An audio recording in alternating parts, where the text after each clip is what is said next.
Then to the sword suit, the realm of air. Ace of Swords. Invoked force, spiritual brightness, great power for good or evil. Triumph, force in love and hatred. So in both these, it's talking about the duality between good and evil, which is really interesting. The force in love and hatred, and the great power for good or evil. Peace and Two of Swords. Quarrel made up, yet still some tension. Contradictory characters in the same nature. Strength through suffering, pleasure after pain. And it goes on and on like this, comparing these dualities in the meanings of Thoth, which I find really interesting. And in the Two of Swords, courage, friendship, balance, and harmony, which isn't actually how I tend to see the card. So these old meanings and the initial meanings by the actual source aren't always the way we read these things. But I really found the parts like strength through suffering and pleasure after pain. So there is the good that comes from the bad in this symbology in the Thoth deck. Sorrow and the Three of Swords. Well, everybody can see the sorrow here with the three swords piercing the heart. Unhappiness, sorrow, tears, disruption, interruption, separation, quarreling. Removal, absence, delay, division, rapture, loss. So both talking about losing and hard feelings there. Truce and Four of Swords.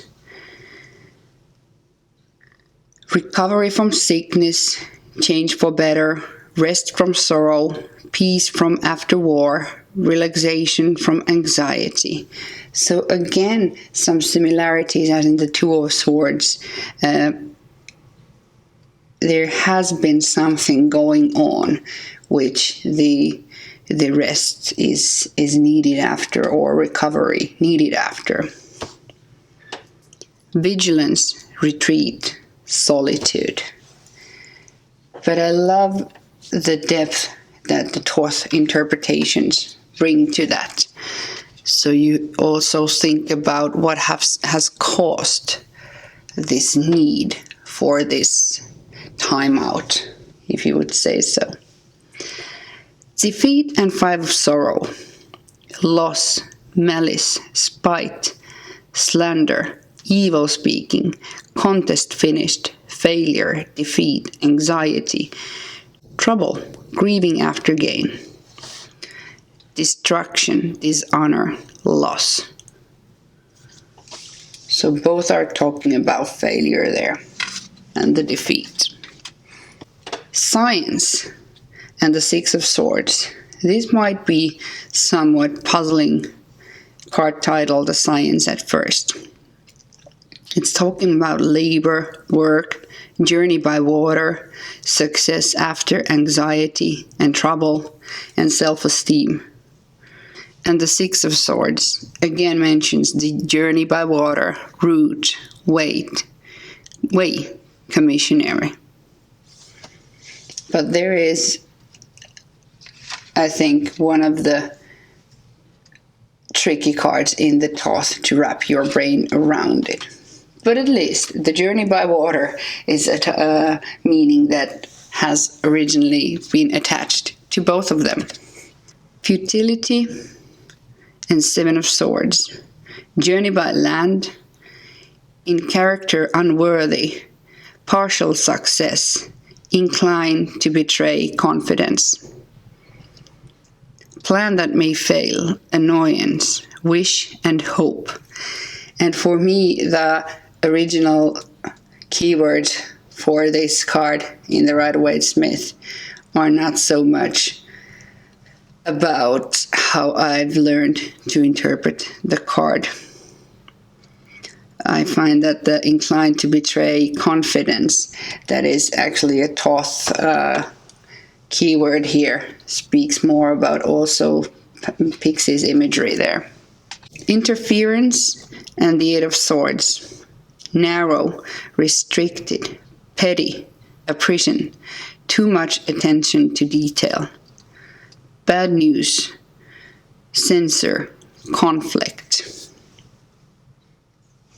And again, I think that the keywords in the Thoth give a bit more also to the Rider-Waite-Smith imagery. Cruelty and the Nine of Swords. Illness, suffering, malice, cruelty, pain. Death, failure, miscarriage, delay, deception, disappointment, despair. But both cards, yet again, strong emphasis on the negative thoughts and things that bother the mind. Ruin and the Ten of Swords. Ruin, death, defeat, disruption. And the funny part was that in the Rider-Waite-Smith, the card 9 had the keyword death in that one. The Ten of Swords, pain, affliction, tears, sadness, desolation. So even this imagery looks a lot more dead than the one having nightmares in the Nine of Swords. Still the keyword in the Rider-Waite-Smith for death was in the 9th card rather than in the 10th of Swords. Then the Princess of Swords and the Page of Swords. Wisdom, strength, acuteness, grace, and dexterity. The Prince of Swords, full of ideas and thoughts and designs. Suspicious, firm in friendship and enmity. I don't know. Firm in friendship, careful, observant, overcautious. Queen of Swords, intensely perceptive, keen observations, subtle, quick, confident, accurate, graceful. The Knight of Swords, active, clever, subtle, fierce, delicate, courageous, skillful, domineering, overvalue small things.